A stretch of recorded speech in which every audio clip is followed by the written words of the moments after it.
touchdown, Hayden Hurst. Meanwhile, he's going to wind up hitting Hurst here for a touchdown.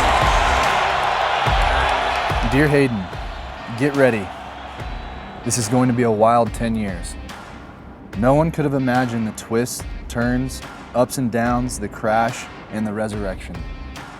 Like your beloved phoenix, life will be radiant and shining, then suddenly you'll burst into flames and nearly die.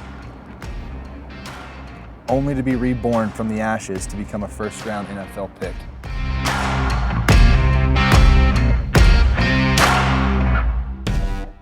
Shortly after your 14th birthday, the accolades will come.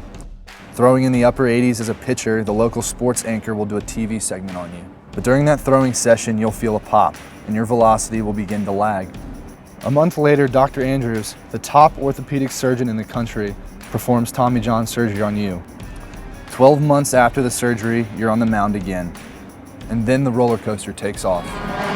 Kennedy fires a pass, complete to number 81. In high school, you'll play both football and baseball, and by your senior year, you'll be one of the top pitchers in the country.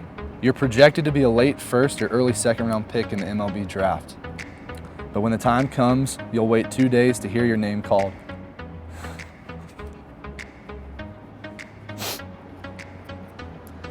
It will damage your ego.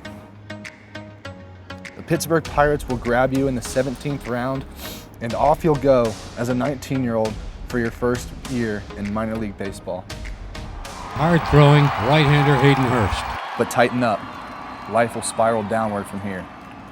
You'll develop the yips, ruining your ability to throw with accuracy. You'll tumble into depression and spend thousands of dollars on therapy, but it will all fail you. You'll turn to alcohol and drugs to kill the pain. You'll be in a precipitous free fall, and that will bring on more drugs and nightly drinking until you black out.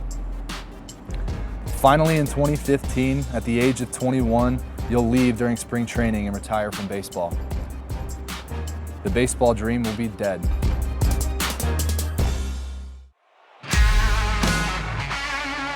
But there will be another road.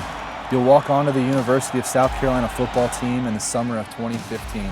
You'll have some success, but the demons of depression will still have a hold on you, and the drugs and drinking will only escalate. After a drunken night on the town, you'll see no escape from the darkness, and in a chaotic moment, you'll make the calamitous decision to take your own life. While sitting in your truck one night, you'll take out a knife and cut your wrist. But God will watch over you.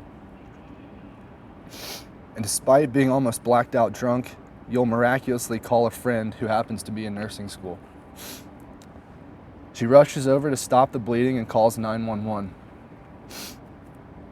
The Phoenix has exploded into flames and is now in ashes.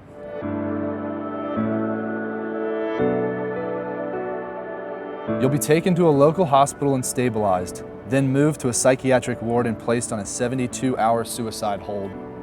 You'll feel alone, embarrassed, and like you've let everyone down. You'll make a decision right there that you will never be in this position again. You'll tell yourself the rebirth starts now. You decide there will be no more drinking and no more drugs. 5 years later, you'll have kept your promise and be completely clean. South Carolina football will have you in therapy for several months, and you'll make a commitment to be the best football player that you can be. And you'll blossom into one of the top players in the country. And on April 26, 2018, the crowning moment of your comeback, you'll be selected by the Baltimore Ravens in the NFL draft. Along the way, you'll learn to lean on friends, family, doctors, and therapists. You'll realize that despite what you may think, you are not alone in this fight. And you'll channel your hurt, sadness, and anxiety into opportunities for others going through the same struggles. You'll start a charity and raise hundreds of thousands of dollars for programs that address mental health issues and suicide prevention in teens and adolescents. It's going to be an unimaginable 10 years. There will be colossal highs and then a protracted, seemingly endless journey through a personal hell followed by an unthinkable event. It's a long, tough mental fight. Be ready. Because everyone knows in the end, the Phoenix rises gloriously from the ashes. Wow. Thank you, Hayden Hurst. Yeah. You saved a lot of lives today. Someone is listening to that right now and is saying, he's telling my story. I so admire his courage, his bravery, and his candor to share that. But the most important message that I think he says is to let people know you are not alone. And it really does get better, even when it doesn't seem like there's no way out. And that's such That's such an important point. And I've heard so many people who've been through this say the same thing and want to share with other people that you're not alone, because that's the way you feel in that moment. The capacity for transformation that we have as human beings is always astonishing to me. Yeah. Yes. Men, be vulnerable. Yes. Yeah. Yes. Be vulnerable. Make time for vulnerability okay. and reflection. It's okay. It's okay. We thank you, Kira Cleveland, who's a knockout producer here. Great job. Adam A.T., you too. And Lee Hooper, who shot it. Nicely done. It takes a lot to put a piece together like that. Very, very, very nice.